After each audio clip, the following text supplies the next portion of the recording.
Perfect. Thank you so much. So welcome everyone to the UniSAFE webinar, Proactive Strategies in Higher Education, Addressing Gender-Based Violence Without Formal Complaints. So please note that this webinar is recorded and your microphones will be muted during this webinar, but you can leave your cameras on. It will be great to see some familiar faces. Please note that as the webinar will be recorded, your cameras will not be shown, and then the recording will be uploaded on the UniSAFE YouTube channel. So we'll give you a few more seconds for people to join. Just so you know, for the Q&A session, you can type your question in the chat box, and then during that session, we will try to address all of the questions directly. If not, we will follow up with an email with all the answered questions. So make sure you can locate the chat box on your screen before that session. So please kindly keep your questions consigned and prompt as possible to ensure that everyone has some time to participate. And now that more people have joined, I will introduce myself and the speakers. So my name is Panayota Polikarpou. I'm from Yellow Window, one of the partners of UniSAFE project, and today I will facilitate this webinar. So this webinar aims to open a discussion on strategies addressing gender-based violence without formal complaints, building upon the work of Dr. Anna Bull, our main speaker today, an expert on sexual harassment in higher education. So the webinar includes an interactive session where 3 members of the UniSAFE community, as well as you, the audience, will engage with Dr. Bull in discussing practical applications of her strategies. So without further delay, I would like to briefly introduce our guest speaker and then move on with her presentation. So Anna Bull is a senior lecturer in education and science and social justice at the University of York and a founding member of the 1752 group. Her research focuses on gender and class inequalities in music education and higher education. And she led the study Higher Education After the Me Too, as well as work with the National Union of Students on behalf of the same group, introducing the report Power in the Academy, Staff Sexual Misconduct in the UK Higher Education in April 28. She also led the report produced by the 1752 group, Silencing Students, Institutional Responses to Staff Sexual Misconduct in UK Higher Education, published in September 2018. Anna, thank you so much for being here with us. I will stop now my presentation so you can share yours. Perfect.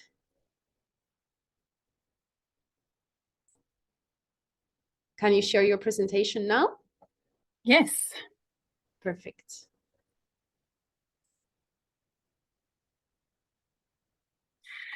Great. Thank you very much for inviting me to lead this webinar.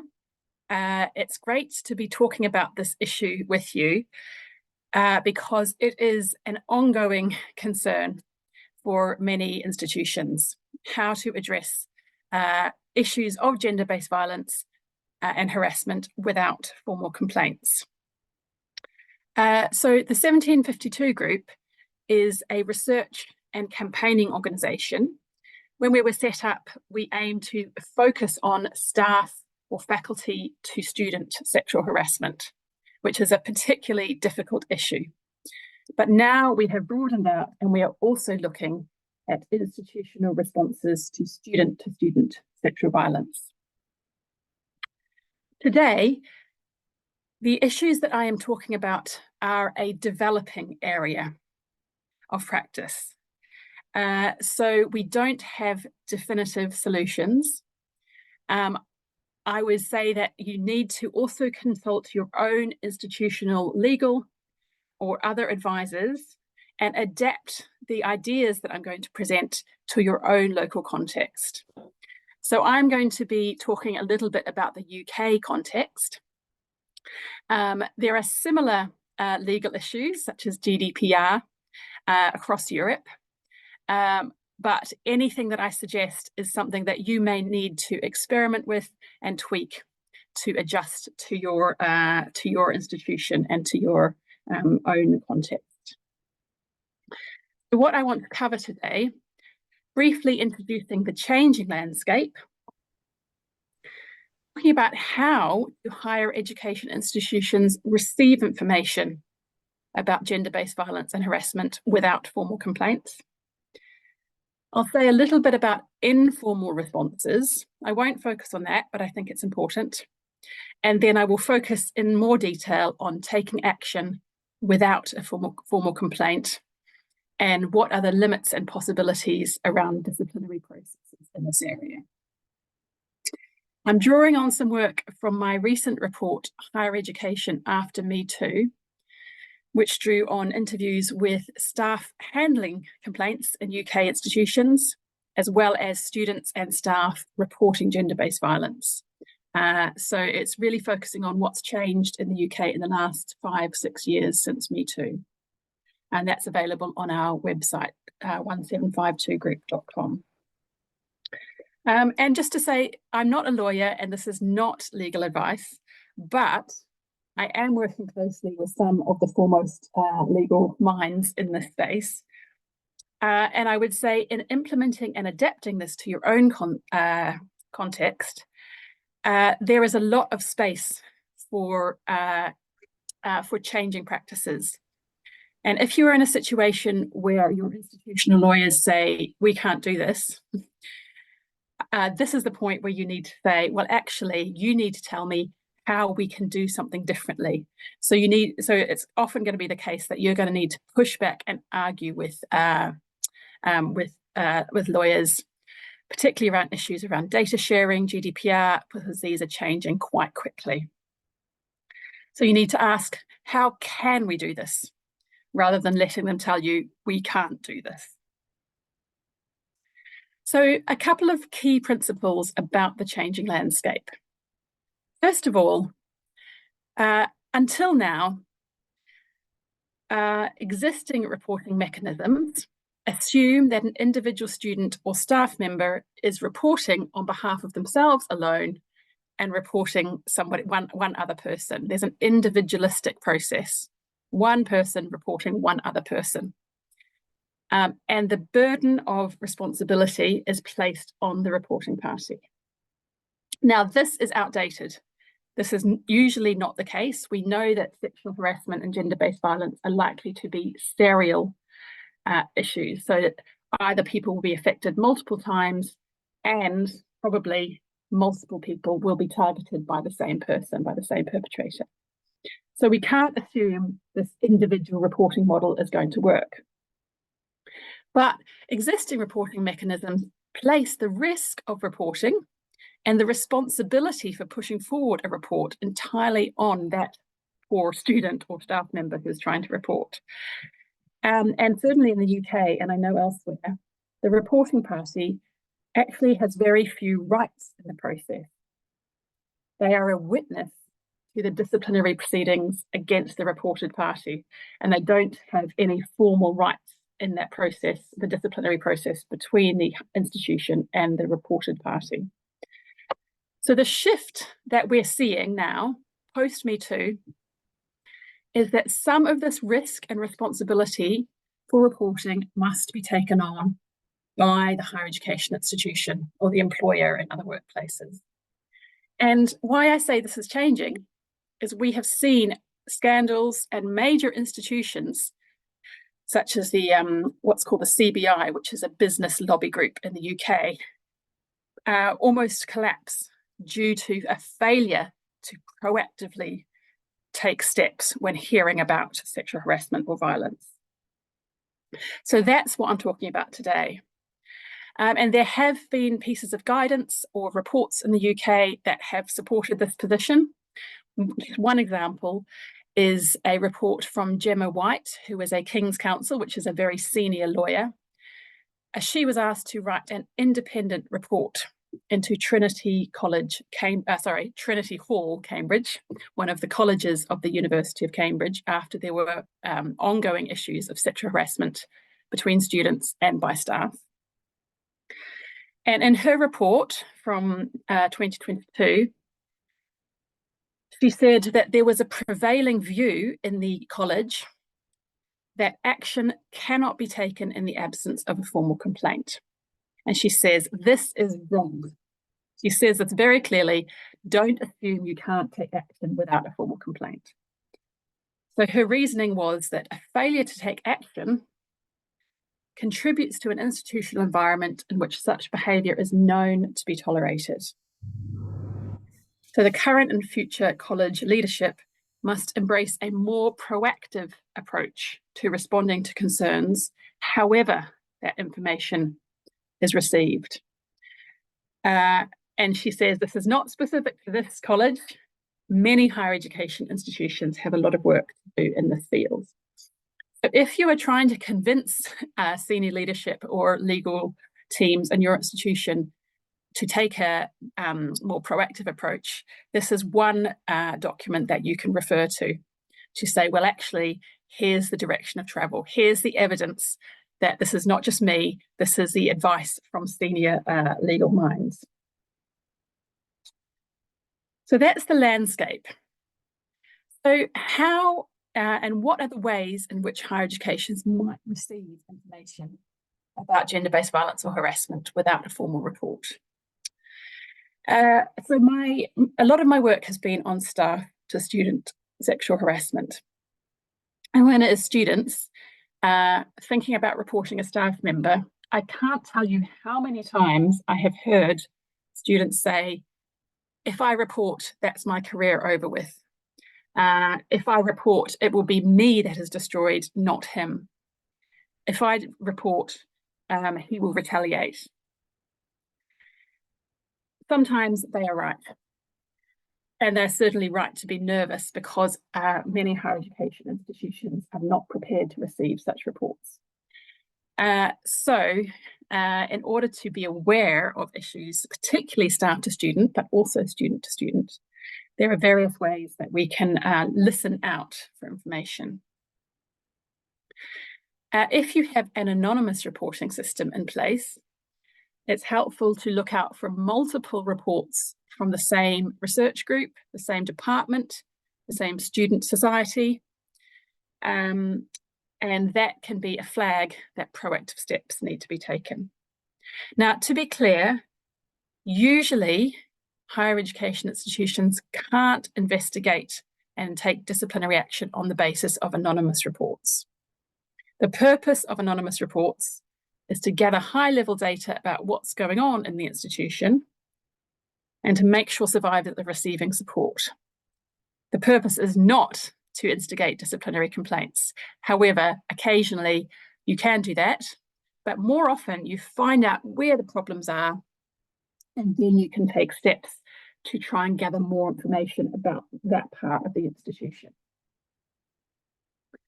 For staff to student complaints, and for student-to-student complaints, it's quite common to have disclosures where the reporting party doesn't want to make a formal report. And it's very important to respect their wishes in this, of course, but sometimes then the institution or the department or the person receiving the disclosure is in a very difficult position because they need to have a process for making a decision as to what to do with that information about the disclosure. There's also information received via rumours, via whisper networks, via social media, and these have previously been ignored. And institutions have said they can't do anything. But then, in one instance, for example, when on social media a particular perpetrator was on the verge of being named, and the institution was on the verge of being named, then suddenly this institution decided they could take action. So actually, it's better to do this sooner rather than later. So don't ignore rumours or whisper networks. Of course, you need evidence before you can take disciplinary action, but these are the first step to look at how to gather such evidence. You might also receive disclosures from family or friends of the person targeted. And this is often a grey area in policies. For example, whether a disclosure from a third party about somebody else's experience can be investigated, or even whether a complaint can be opened. So this is something to make explicit in policies. I would recommend that it can be investigated, but put some caveats in about what's possible in that. So I'm going to give a case study example to try and illuminate these issues. And this is from an article on GDPR in the reporting process and information sharing, which is going to be published, which I've written with some legal scholars and practitioners, which is going to be published in the journal Legal Studies. This is a student-to-student example. Student A discloses they were subjected to sexual assault by student B.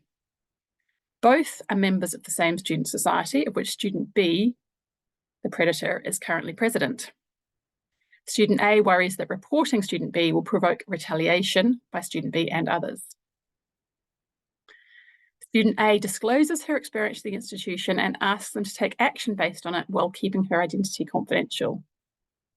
Student A chooses not to make a formal report. The case manager states the university cannot hold student B's name without informing him and cannot take action from a confidential report. 2 weeks later, student C discloses to the institution that they were raped by student B. The case manager remembers the name of student B in relation to student A's disclosure. However, she has no formal report. Student C says they're very scared of student B and would not be willing to make a formal report, but they do want to access support without taking any action against student B. 6 months later, students D, E, and F come forward and disclose that student B has been touching them sexually without their consent, making sexual comments, and sending them unsolicited nude pictures.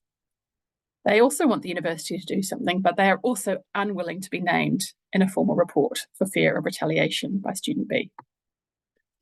So I'm sorry to give you such a difficult scenario. This is the kind of thing that is probably making your hearts beat a little bit more quickly because it is such a difficult situation.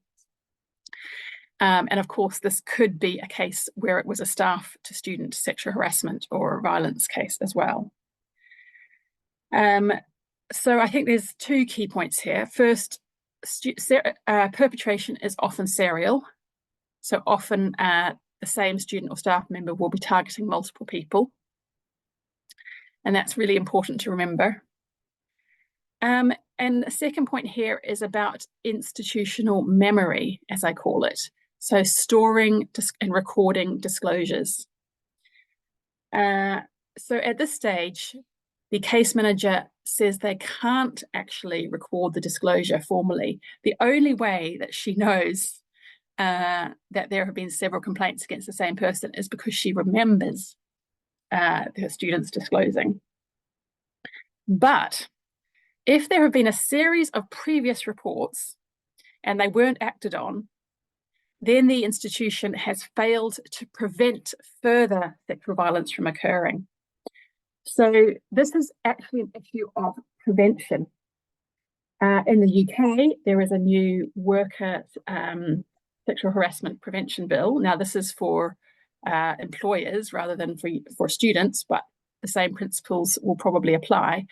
And it's putting a stronger duty on employers to prevent sexual harassment and violence. So this is a really important aspect of prevention, to store disclosures, including names. This has been a very contentious issue in the UK, but in my article with my colleagues named here, 2 of whom are legal experts, and alongside other organisations such as Universities UK, we have come to the conclusion that you do need to record and link disclosures. So this is a really important point of gathering this information and knowing what's going on. If you use Report and Support, which is an anonymous reporting platform from the organisation Culture Shift, they actually have an option for linking disclosures, linking names and disclosures. I think that's not so commonly used in Europe, but it's quite common in the UK. But we suggest having a central institutional register to record and link disclosures, even in the absence of a formal report. Now, this could be a whole webinar in itself, but I'm not going to say any more about this because I want to also talk about what to do with these disclosures. And just to say, if your organisation is at an earlier stage of this work, some of the things that I'm saying might seem quite daunting and quite ambitious. So it's also important to just bear in mind where your institution is at and what's possible, what's the best next step for you. And it might be that this step is still, a couple of years away, but it's about kind of being aware that that's what you're working towards. So I'm now going to say a little bit about what to do with these disclosures, such as the example I've spoken about now. Now, for the example I've just given, an informal response would not be appropriate. However, for a disclosure, in certain cases, an informal response might be appropriate. And we don't have any decent guidance, really, on informal responses at this stage. And this is something I've been consulting widely with other experts on. An informal response may be appropriate if, after a risk assessment, the allegation is deemed to be less severe. Now, severe or less severe is a really difficult term because we have evidence that verbal harassment, if it's repeated over a long period of time, is extremely impactful and the impacts are severe. But if it's a one-off, if the reporting party wants an informal response, and if there have been no other reports about the same person's behaviour, an informal response could be appropriate. And this is both for staff to staff and staff to student sexual harassment. You'll notice I've got another logo here in the corner. This is from UniSAFE, which is an organisation that I consulted on this guidance. In particular, one of their leads, Mark Dean, and he's done a lot of work on sexual harassment in universities, particularly in Australia, and is now based in the UK, and so has particular expertise if you need consultancy in this area. So for informal responses, it's really important to have a staff member with appropriate expertise who understands sexual violence very deeply. The person who has been harassed or targeted should never be asked to directly approach the person responsible or to undergo mediation with them. However, other interventions might be possible. Whatever approach is taken, and I'll give some examples in a minute, these approaches need to be documented. So there needs to be notes taken. These notes need to be agreed by both parties, and they need to be kept on file so that if further disclosures come in or if any interventions are not adhered to, they have been documented. So it's possible to implement precautionary measures. So you may have come across the idea of no contact agreements where both parties voluntarily agree to stay out of each other's way in whatever way they choose. There might also be behavioural interventions to ensure that the accused party's behaviour is appropriate. For example, outlining agreed modes of communication. This could be similar to a no contact agreement, or if it's a staff member, particular ways in which they're able to, platforms they are and aren't allowed to communicate with the student on. Ideally, a perpetrator program or relevant expertise in working with problematic behaviour would be available to refer the reported party to. And I know there's a huge shortage of these kinds of programs. Again, Mark from UniSAFE does work with staff who have perpetrated kind of low-level harassment behaviours. This is something to kind of look for external partners with expertise in. But where there are multiple informal reports, and if there's a reasonably foreseeable risk of future harm, the institution should take forward a proactive investigation. And I've said that's, as I've mentioned, that's a preventative duty. That's the requirement to prevent further harassment from occurring. So again, if your legal teams and your institutions are nervous about this approach, it's really important to say, okay, we know about this. We have to prevent it from occurring. And we do have some training available around this area if that's of interest. Okay, so let's talk about these proactive investigations.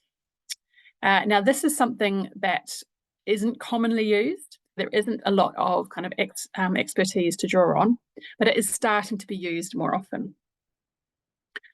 First of all, the higher education institution should have a previously agreed risk threshold for when they will instigate a formal investigation and appoint an investigator. So this should be informed by both the severity of the behaviour and the number of reports received. And we suggest that one report of serious sexual misconduct should be enough to trigger an investigation. But it's really important here, again, I've used the word serious or severity, to be alert to not making too many judgments about that. If there are two or three instances of inappropriate behaviour, even one instance of inappropriate behaviour, some action should be taken. But then if that behaviour continues even after kind of informal interventions, then a formal investigation should be opened up. Now, assuming that the institution has received a disclosure, but not a formal report, really, really important to communicate with the parties who have disclosed. And this is also part of building trust, because what I think people don't always realise is that students and staff may disclose, and as part of that process of disclosing, they are testing the institution to see, is it safe to report? So the response to the disclosure and then subsequently can change people's minds and build trust when they realise, okay, this institution is supporting me, they're not victim blaming, actually I do want to go ahead with a formal report. So this communication can be really transformative. But it's also important for assessing their safety. I think we don't necessarily talk enough about safety in terms of disclosing parties. So what we would suggest is you can tell the disclosing party if there have been other disclosures, without any details, without any names. But for example, someone comes forward and says, oh, you know, my supervisor has been making these comments and makes me feel uncomfortable. I don't want you to do anything about it. I just want you to know. At that point, if there have been other disclosures, it would be appropriate under privacy law, under GDPR, to tell the disclosing party that there have been other disclosures. The reason this is important is for two reasons. First of all, it helps the person disclosing to realise that that what they're experiencing is something, you know, they're often doubting themselves a lot. They're often thinking, oh, am I making a big deal out of nothing? Did I imagine it? They might be being gaslit. So it helps them to go, okay, I can trust my own instincts and I was right. So it supports them in validating their perspective. And it can make them think, tip the balance towards wanting to make a formal report at that stage. Because firstly, they trust their judgment more, and secondly, they realise that this is about serial behaviour. At this point, however, you can inform them of action that the higher education institution proposes to take, such as opening up or attempting to gather evidence for a formal report. Remind them of their options for reporting and ensure that appropriate support is in place, such as counselling, any academic adjustments needed, and carry out a risk assessment to assess their personal safety during the investigation. This is all available in a briefing note on our website, and we'll share all the links later. Now, I've mentioned precautionary measures. This is really, really important because sometimes precautionary or interim measures, so the measures that you put in place during an investigation, sometimes these are the most important, the most helpful aspect of a reporting process for reporting parties. Actually, the outcome, they may or may not care that much about, but what they care about is being safe and the institution putting things in place to keep them safe and to be able to continue their studies or their work. For student precautionary measures, if you haven't read Humphreys and Towell's book, Addressing Sexual Violence in Higher Education, then that's highly recommended. There's a new edition coming out soon, I think later this year. So do keep an eye out for that because it's going to have new material.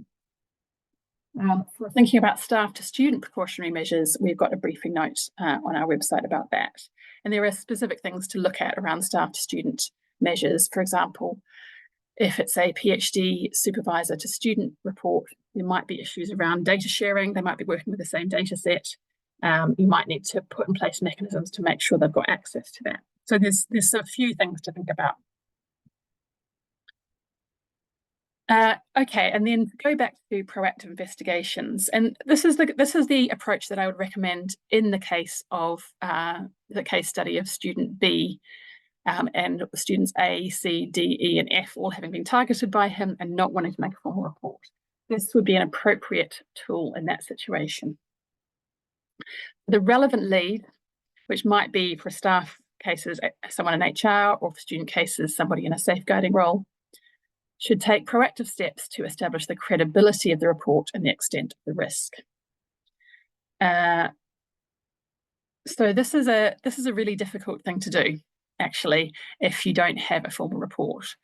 What we would suggest is that they might email all staff and students within the department, relevant research group, or if it's a student society, stating that they've received reports of sexual misconduct without naming the person who's been reported, and asking those with any concerns to contact and name a member of staff.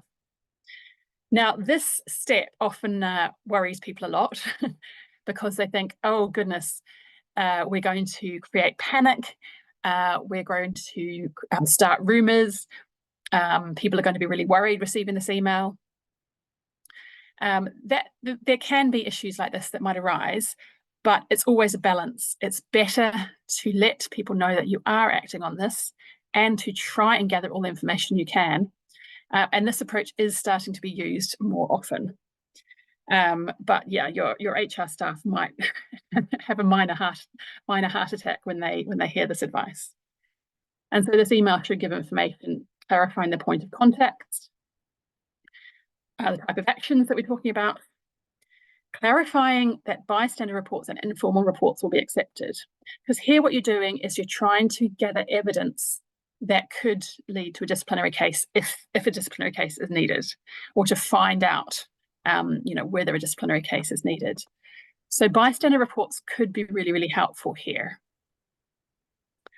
And also, if a head of department or another manager becomes aware of concerns about the conduct of somebody in their department, they should proactively report the concern to a designated internal specialist. Heads of departments or people it's often these issues get stuck at a kind of middle management level of the institution, and they don't, universities are so large and so decentralized. It's easy for a problematic culture within a particular department to never be known about in the wider university, and to never concerns to never be raised. So it's really important to let heads of department know about this. And again, this is all in our briefing note. So once you've sent this email, ideally, somebody will come forward to give evidence, and there might be behaviour that's occurred in public that can be put to the responding party, and the evidence can be tested in a disciplinary case without them needing to be aware of who put it forward. So examples are sexualised jokes being told in public, staff offering drugs to students. Believe me, that happens. CCTV evidence, or bystander witnesses, maybe spiking. There might be staff showing problematic images in lectures on their lecture slides, or making jokes in lectures.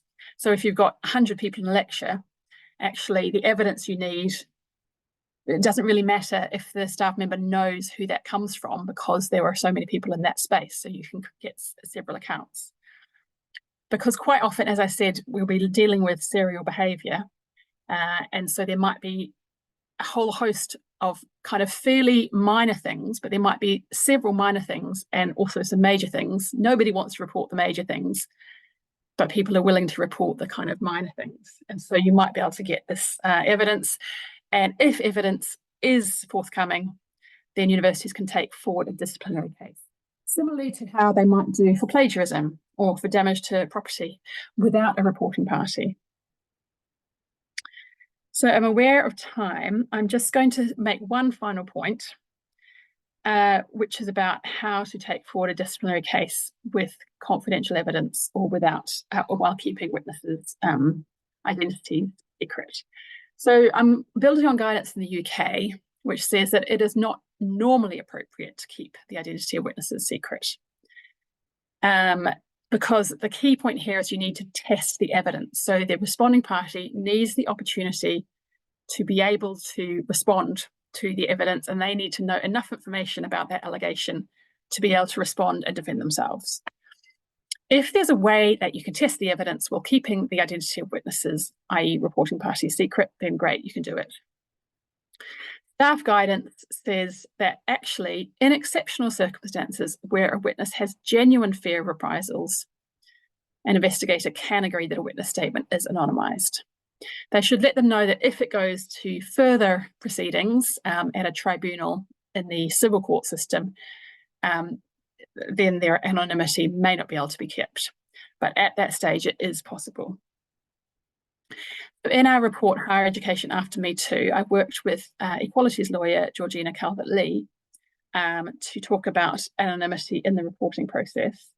And what we suggest here is where there is a pattern of behaviour, which there often is, as I said, it may be possible to use named reports alongside confidential reports. And this, because we're looking at the balance of probabilities, is the behaviour more likely than not.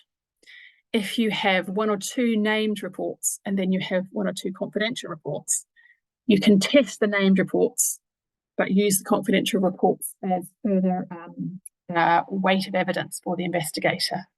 So you are still testing the evidence. Now, so this is about being a little bit creative with how you test evidence.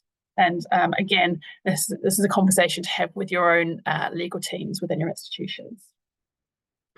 However, actually, using anonymous data, you might actually get data, things that you can check without putting forward a reporting party's name. So in this blog post from my colleague at University of York, Nicola Campbell, she's talked about using CCTV evidence or photographic evidence that students upload on their anonymous reporting platform. Alongside this, while you're taking forward a proactive investigation, there's other possible actions that you can do to prevent further misconduct, to build trust and to raise awareness. So if you're aware of issues within a particular department or student society, the institution should organise awareness raising workshops, cultural change work, such as agreeing acceptable behaviours, and we did some sessions on for postgraduate researchers and supervisors in this area. It may be appropriate to develop department level policy and reporting procedures because departments often have their own distinct cultures. Emma White in her report also suggests for staff cases an informal management conversation. So that's similar to the informal responses. Bystander interventions or training, focused training interventions or monitoring. So I guess the take-home message here is do something with informal reports. Store disclosures, look for serial perpetration, and don't assume that you have to wait for a formal report to take action. Institutions are now being obliged to be a bit more proactive about how they deal with this information and prevent further misconduct occurring. Thank you very much. Thank you, Anna. Thank you so much for this insightful presentation. For the next session now, we will invite the three members of the UniSAFE community for the discussion on this topic with Anna. And following this, we will open the discussion for the audience and address your questions in the chat box. Allow me now to introduce you Arne Arts, Integrity Advisor at Ghent University, Jasna Potreka, Assistant Professor at University of Ljubljana, and Esther Kois, Professor and Rector's Delegate for Gender Equality at University of Cagliari. Arne, Jasna, and Esther, thank you so much for being here with us and for bringing your experience to the table to react on this topic today. So we will go with the first round of questions to hear your first three questions from each one of you, and then we'll move on. So I would like to invite Arne to state his question first. So Arne, if you can unmute yourself. Perfect, thank you. Okay, thank you so much, first of all, to have the opportunity to be a part of this webinar, and thanks to the speaker for the very insightful presentation. I think it's a very ongoing topic, and from my point of view, from my professional practice, I sure know that half of my job is arguing with HR and legal, so it's very much useful for us to have this insights. But my first very practical question, in fact, is what are your views on, or how can we support case managers, but also leaders who experience moral distress when dealing with uncertainty over uncertain cases? Moral distress, briefly defined as knowing the experience you have when you know ethically what is the right thing to do, but you experience internal, external factors that restrain you from doing so. It's I think a lot of our case managers, but also leaders in senior positions, come to us and tell us about how they struggle with this. How can we support them as an institution? Thank you for that question. And that's really important. I'm aware that a lot of people working in this space within higher education are experiencing burnout and going on sick leave because the work is too heavy and it is not sustainable. So your question is also about how can we make this work sustainable for people doing it. If people working on this issue were in a different sector, such as social work or counselling, they would have supervision, so counselling supervision. And this is maybe once a fortnight, once a month, they would have a session with a trained supervisor where they would actually discuss their cases. They would get emotional support and they would get expert advice. And this can happen in a group setting or in an individual setting. In some professions, such as social work, even if a social worker is working in a university, they are still obliged to have the supervision. And to my knowledge, this is not a common setup. So I would suggest maybe working with your counselling team to find appropriate people. The person doing the supervision should not be the line manager. It needs to be separate from line management. It should be somebody with some expertise, so that's difficult to find in itself. But it's got to be a space where people can share these concerns. Now that's for people who are working as case managers, but I think even for those in maybe more senior roles for whom this is not the main part of their job, offering one-off sessions of this kind of counselling supervision or a kind of a group supervision of people working on a difficult case, that can make a huge difference. And any investment that you make is going to pay off because people are less likely to burn out and go on sick leave. Thank you. That's a very clear answer and helpful for action. Thank you. And it's a work in progress, so try what you can and see if it works. Yeah, thank you. Thank you, Anna. Jasna, should we hear your question? Yes, of course. Thank you also by my side for this opportunity and for these great presentations. We also, the University of Ljubljana, work a lot on these issues and challenges. So my first question will be about anonymous reporting. You also mentioned it at the beginning of your presentation. Because at our university, we also think a lot about the issue of this anonymous reporting, because, of course, we also are confronted with the fact that the vast majority of people, especially young people, young colleagues, students, they still do not dare to report violence. They are afraid, as you mentioned at the beginning. That's why we were thinking, we think if it makes sense to have a special system for anonymous reporting of violence. We are thinking about setting up a special online form for anonymous reporting of violence, either by victims or by witnesses, as some other universities have. For example, I saw this system that Oxford had.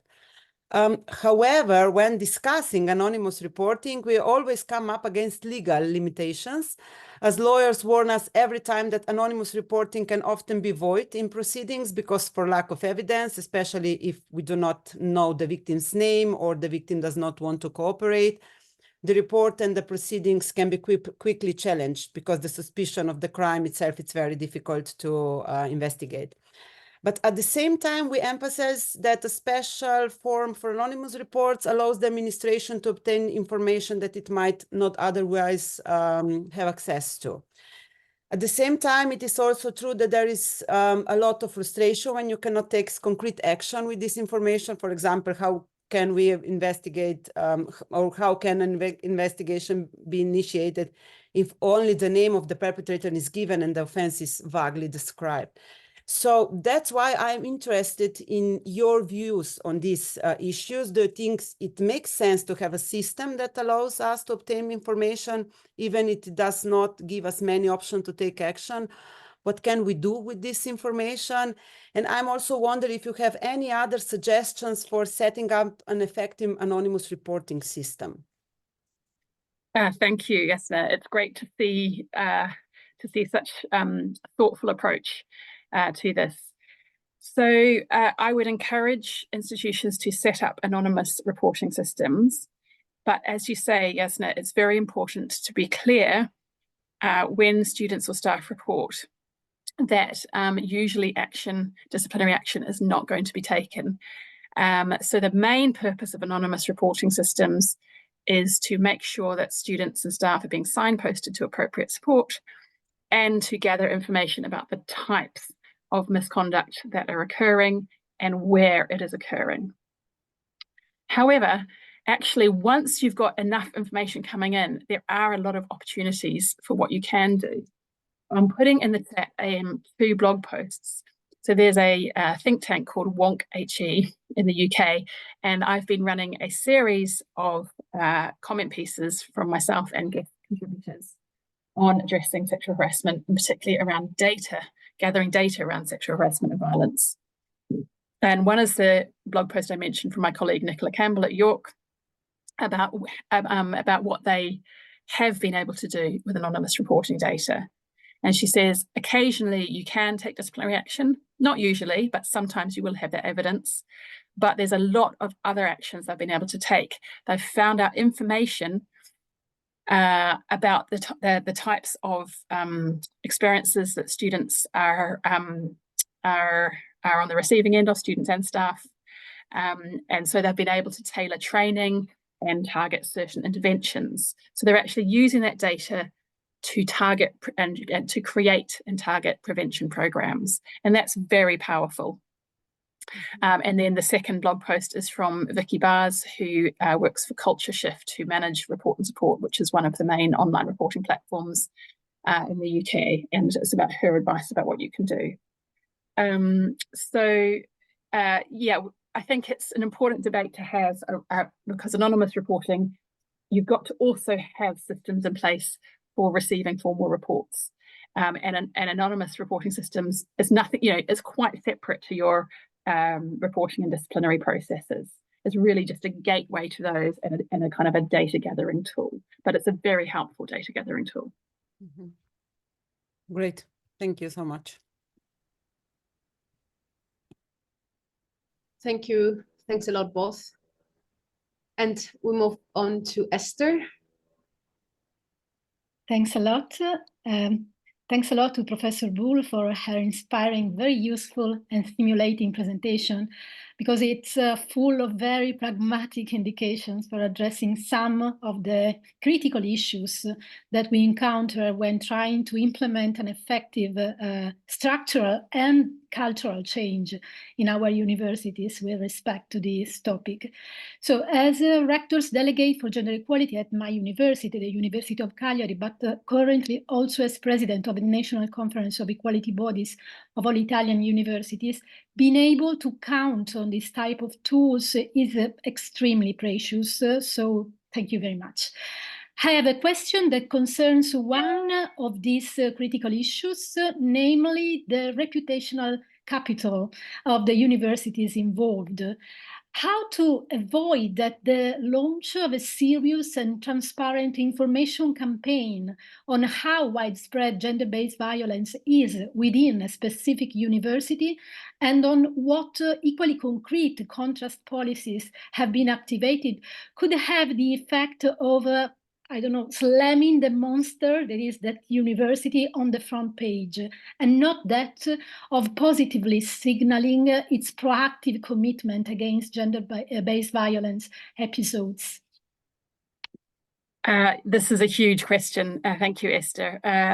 Really, really important one. And I don't think there's anywhere in the world yet that has got to the point where universities feel confident to speak up about this. But I think this is about two things. This is about the wider cultural and social climate. So that's not necessarily something that within the institution you can do much about. But it's also about the leadership within the institution. So I have seen institutions where there is a leadership who understand the issue and who are willing to be bold and take risks. So getting leadership on board, I mean, this is the $1 million question, isn't it? How do you get your senior leaders to actually understand the issue and to be behind it? But that can make a huge difference. And I tend to frame it to leadership as saying, okay, this is about being ahead of the curve. And this is about showing your institution is a safe place to work and study. So one thing that people have done is have organised training sessions, short training sessions for executive boards or boards of governors, so senior leadership teams at universities. And if you get the right person in to do the training, that can kind of change their hearts and minds. But actually, there's also work that can be done, maybe collectively, about changing the wider climate. So I mentioned that in the UK, I've been involved in a series of blog posts around data on gender-based violence in higher education, and I've just put in the chat the link to the series. And then this is a outlet, a publication that is read by senior leaders in higher education. They get a notification every day with new pieces. And what we did is we've highlighted 3 prevalence studies from different universities in the UK, which have found that students, over the course of 1 year, around 20% of students will experience sexual violence. And during their entire time at university, around 60% of students will experience sexual violence, and of course, more women than men. Sexual harassment, even higher than that. So we've been trying to get these prevalence studies and these figures out there so that higher education leaders realise this is what we're looking at. This is the level of prevalence we're looking at, and therefore, if that gets accepted across the sector, that's kind of the standard, and it may well be higher, then it becomes less risky for individual institutions to put their hand up and say, "Oh yes, we've surveyed our students, and we also found that." So there might be work that can be done about kind of changing the wider climate. And that can also involve work with students' unions, because students' unions sometimes really want their university to work on this.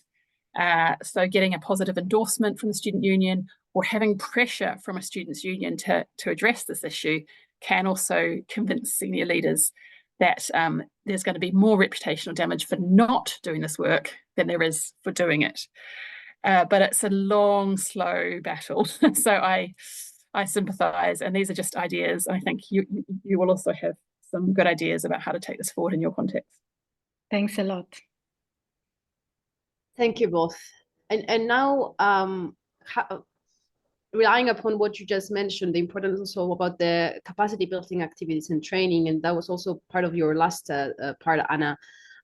You all have questions regarding the capacity building actions related to gender-based violence and addressing this issue. Can we please hear from you, hear all these questions from Arne, Jasna, and Esther before Anna responses? So I will invite first Arne to share his question regarding to that, and then Jasna. Okay, yeah, thank you. I've prepared one question on capacity building, specifically on organizing trainings on the topic within teams with I would say, known ongoing cases, because at our university we have a program with trainings and workshops for different teams or different levels of the institution, but sometimes it's also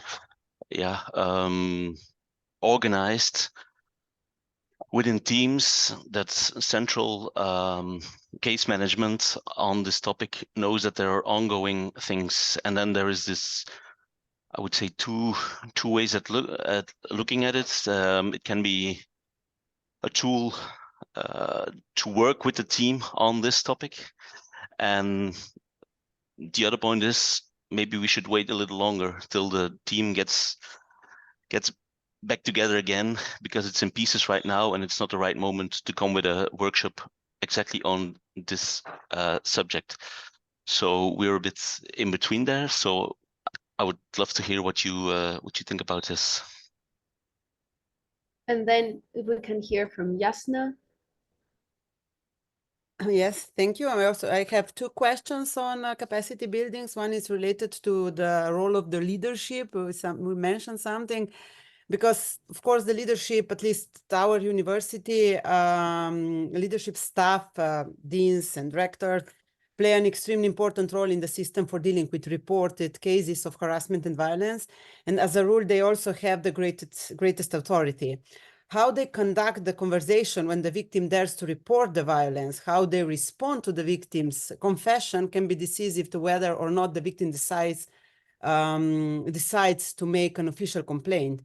So it is therefore extremely important that leadership are well trained in this area and have developed a high level of sensibility. And this, of course, can be achieved through appropriate training and further education. But the special features of university and faculties is that leadership positions are not usually permanent. They're changing, at least in Slovenia, every 4 or 8 years. So I would like to know if you have any concrete suggestion on how to set up a system for leadership training at the university and faculties, how to ensure coherence in this area. Do you think it is necessary to introduce mandatory training on this issue after being elected to the position? In Slovenia, these trainings are not mandatory. Or would it be more sense to consider whether the leadership role in receiving complaints and talking to the victim should be taken on by other people close to the leadership position and whose position is permanent? If so, who might this person be? This is one question. And the second question is also my last question, actually. It's about education and the importance of changing institutional culture, as you also mentioned as very important. Do you have any concrete suggestion on how to motivate, encourage, and move as many staff and students as possible to participate in these trainings? For example, at our university and faculty, we have organized several trainings on this topic in recent years, but only a very small percentage of students and employees participate. What can be done in this direction to make it something common and in a way mandatory? So these are my questions. Thanks. Thank you, Jasna. And Esther? Yes, I have quite similar questions on my part. And the first one, my only question, is very pragmatic also this time, because is how sustainable is it, in your opinion, for a university to organize a preventive and awareness-raising campaign against gender-based violence through training activities, like, for example, workshops that target anyone, including teaching staff, technical administrative staff, and students? And should it be, in your opinion, on a voluntary basis or imposed as mandatory, for example, as a compulsory course for new students who have just enrolled, or as a compulsory training course for newly hired researchers and technical administrative staff, and so on? Thanks. Great. Gosh, there's a lot in there. So I think there's two separate areas. There's training for staff who are handling cases and receiving reports. And then there's general training for all staff and students, and including during during an ongoing case. So I'll take the training for staff handling cases first. This is definitely the most urgent thing to do. So thank you for this question. my suggestion is that staff handling cases and receiving detailed disclosures should not be people who are in should be people in specialist roles rather than in general or leadership roles. Of course, students and staff might disclose to anyone, but ideally there would be specialist full-time staff whose role is to receive the detailed disclosure, inform people about their options, and handle cases, manage cases. These roles, actually the support role and the case handling role, would ideally be separate as well. So I don't think that rectors and deans or people in rolling positions should be the main person to be doing that. Yes, they have to take responsibility for the case. They have to be informed about the case, but they should not be doing the work. That is not their skill set. They would require training. And as you say, they're in rolling positions. And there's very, very varying levels of interest and responsibility and appropriate awareness. So if your university is able to fund specialist staff or even people who do this as one part of their job, that is definitely the best way to go. And I think the most urgent thing in terms of training is to make sure that staff who are handling cases have received appropriate training. But then when we're talking about general staff and student training, the question of mandatory or voluntary is such a huge question because in universities, in my experience, it's very difficult to make staff training mandatory or to make any training mandatory. For some reason, academics particularly don't like training. But I think let's start with students. For students, when they arrive, they do need to know the standards of behaviour that are expected of them. If there are going to be disciplinary cases taken against them, if they might be expelled from the university as a result of their behaviour, they need to be really clearly informed of this at the start of their studies. It's only fair. Even if it is, maybe they sign a student code of conduct, code of behaviour when they start, but have they read it and do they understand it and the implications? They probably don't. So actually, just even as a kind of information sharing thing, that's really important to do, both during their induction week at the start of their studies, but also returning to it at some later point. And this is difficult because it takes a lot of resources, but it is quite important to make sure that that information gets out to them, that there are standards of behaviour and your place on your degree is at risk if you don't uphold those standards of behaviour. And of course, that's the same for staff as well. In terms of mandatory training for staff, this is only going to work if senior leadership make it happen. It's very rare, but I'll give you one example. The University of Melbourne in Australia made training on sexual harassment that was 1.5 days long, mandatory for every single professor at the university. So they were thinking, okay, professors are senior people. They're the ones who need to set the tone of behaviour. And so they got in external trainers to run 1.5 day mandatory training sessions. I couldn't believe it when I heard that because I thought, firstly, that's an example of the senior leadership saying, okay, we are not going to put up with this anymore. We're going to take action. And so so they did manage to make that mandatory. And I think that was part of a wider push towards addressing staff to student sexual misconduct at that institution. Usually it's really, really, really difficult to get mandatory training on board. And if it's voluntary training, as Anna said, it's very hard to get people to sign up. So the way forward that we would suggest is to start with particular departments or student societies or areas of the institution. And where there is, for example, maybe there are champions within that, there are maybe EDI staff or there are kind of student representatives.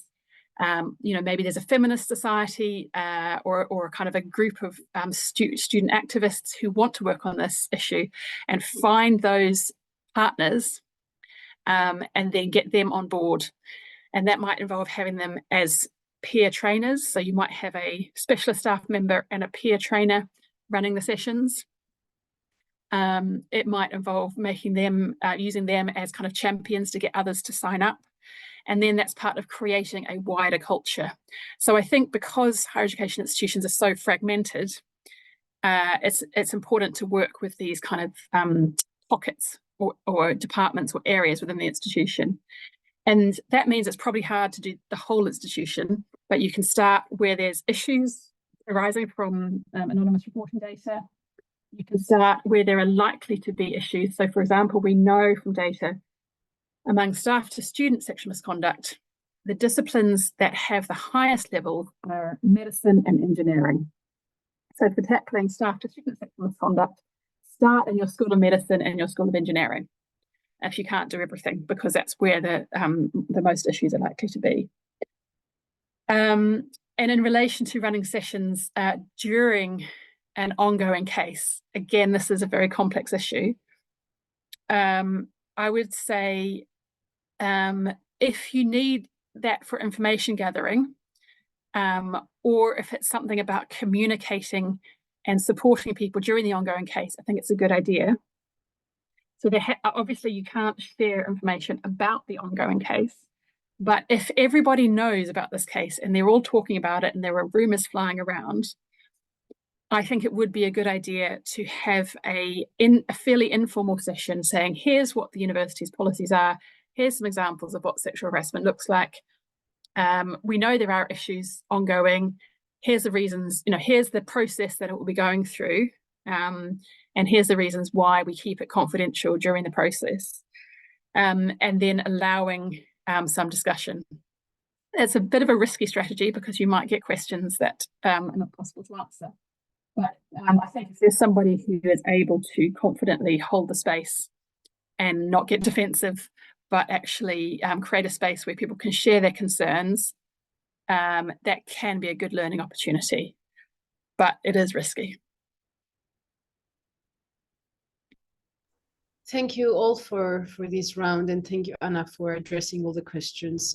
Before opening the floor for the Q&A with the audience, we have a last round with 2 questions about screening, perhaps, if I can use this term, procedures from Arne and Esther. Arne? Yes, thank you. Thank you also for the answer on my prior question on training with teams with cases. I have one question prepared, and it's a general question on how can an institution be even more proactive than the strategies that you presented in this presentation. There is one university in Belgium, KU Leuven, that has developed a proactive screening tool for not only for universities, for organizations, institutions that uses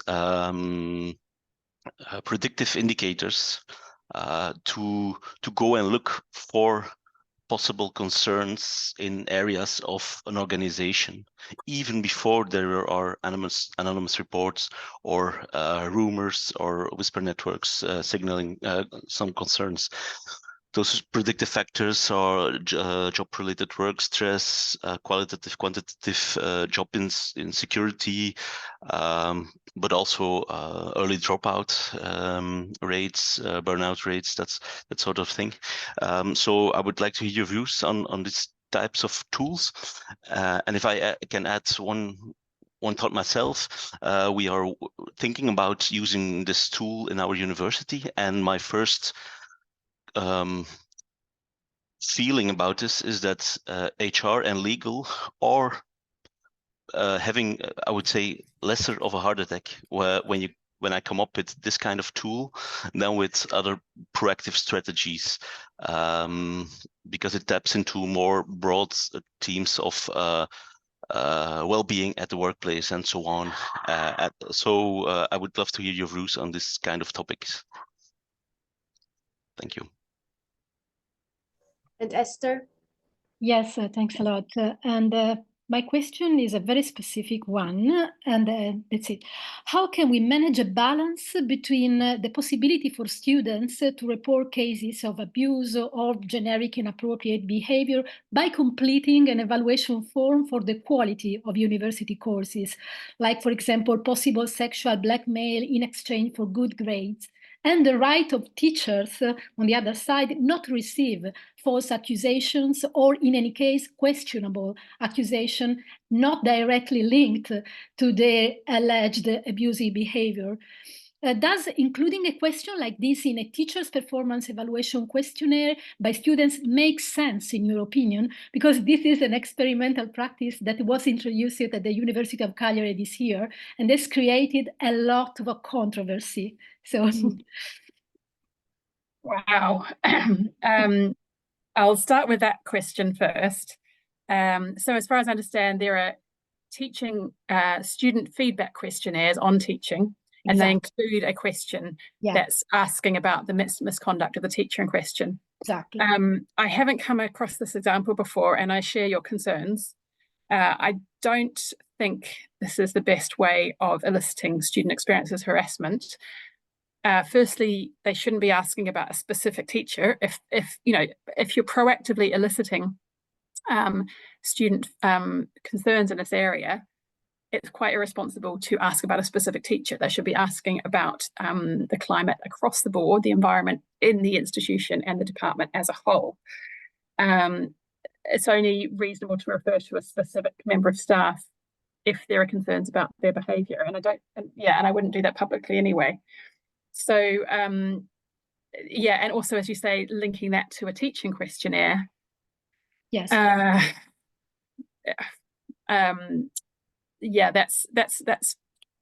That's a strange decision, and there are much better ways to do it.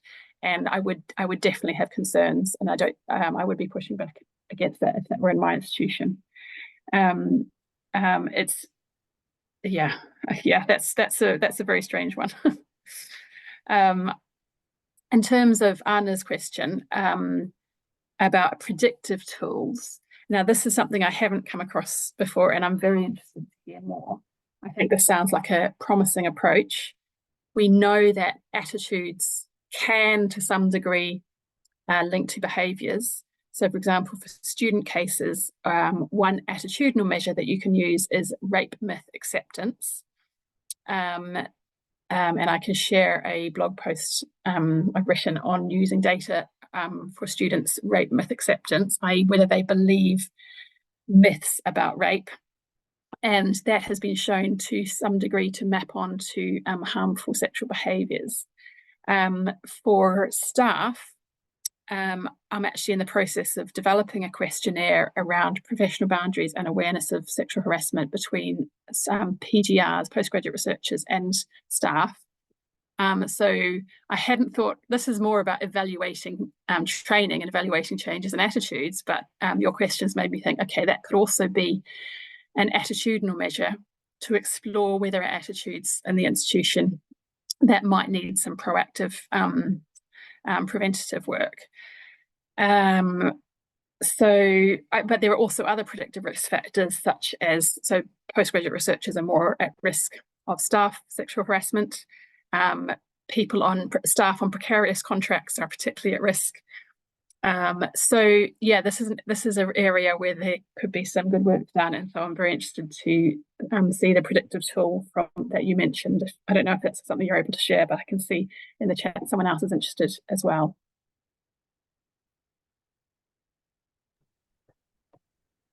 Yes, thank you. I can share the link, but I have to check if there is an English one because it's in Dutch. Mainly the info, okay. I don't know, but I will get in contact and see if I can fix English information on the tool. Thank you. Yeah. I would see that more as a preventative measure rather than, so that kind of tool would lead preventative work rather than opening up proactive investigations.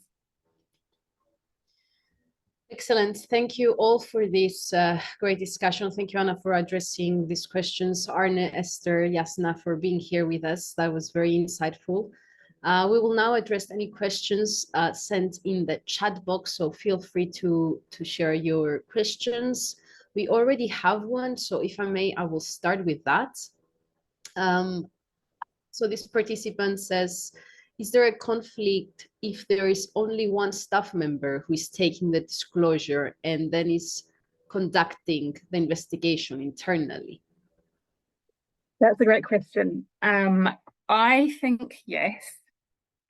I'm aware that in the US, the Title IX process has specifically this conflict where there might be one staff member who is doing everything, and that is a problem with their process in the US.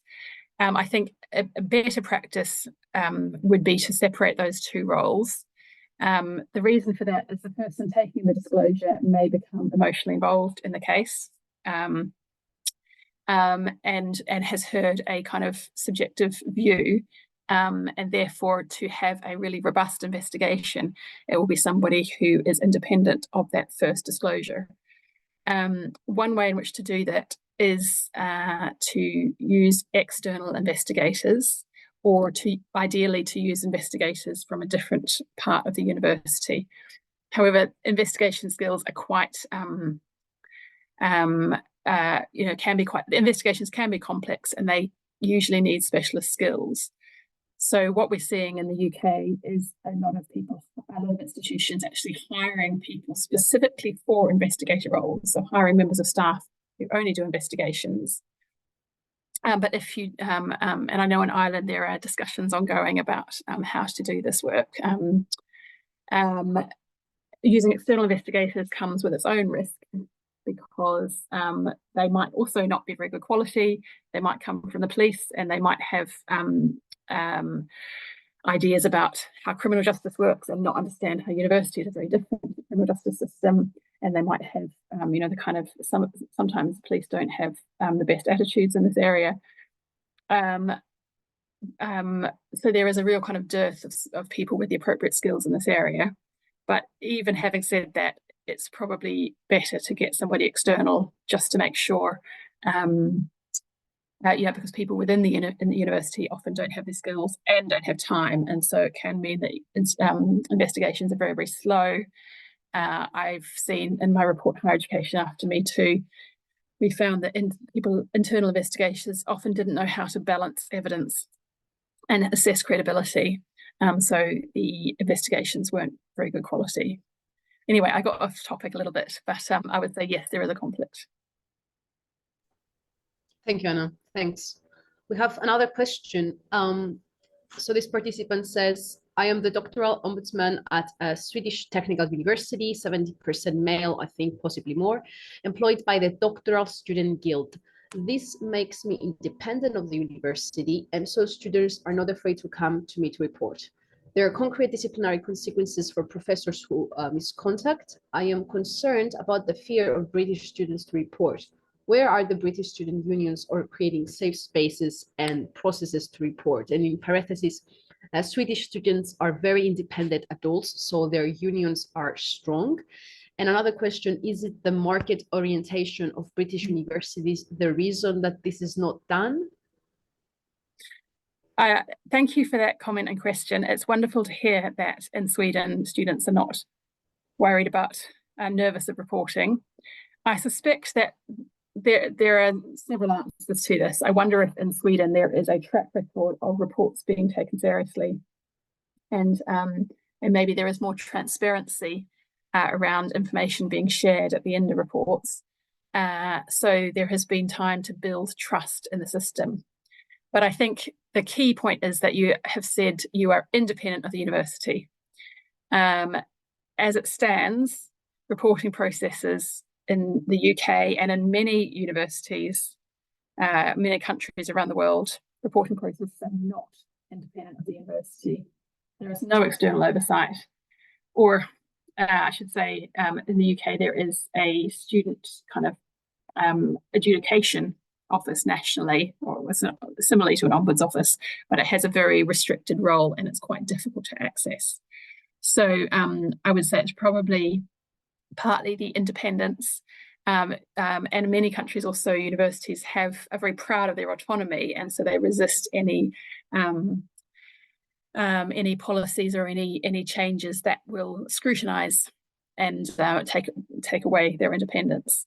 So I would say marketisation probably does play a role, but actually we've seen this issue pre-marketisation as well. You know, we have data from the 90s in the UK which shows the same issues. So this was happening before marketisation. I think it's about it's about the lack of independent solutions to this issue. Students' unions are probably also not as strong as in Sweden, but some students' unions have done some really, really important work on this issue. So thank you for giving us a hopeful point to think about. Indeed. So I don't see any other question in the chat box. Oh, we have one now. In terms of anonymity of victims, might we use similar approach as it is done in the case of whistleblowers who are protected by laws? Great question. So I'm not sure about the legal protections for whistleblowers elsewhere in Europe, but in the UK, whistleblowing is only protected by law when it is a disclosure in the public interest. So there's a higher legal threshold than just simply reporting a case. So if you're reporting your own experience and you want that to get acted on, it wouldn't be protected as a whistleblowing disclosure unless it's seen as being in the public interest. So unless it's maybe going to uncover systematic mishandling of cases by a public institution or a wider issue. So I think certainly some cases of sexual harassment would reach this threshold, but many wouldn't. But we probably could do more around using whistleblowing legislation, and I'd be interested to hear if that's the same in your countries. Thank you, Anna. So a few more seconds for your questions in the chat box. If not, then maybe I will ask Anna for some last reflections before sending to all the exit questionnaire for this webinar.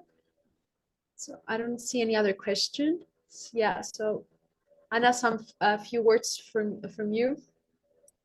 Yeah, I think I did want to say this work might seem quite daunting and overwhelming and difficult.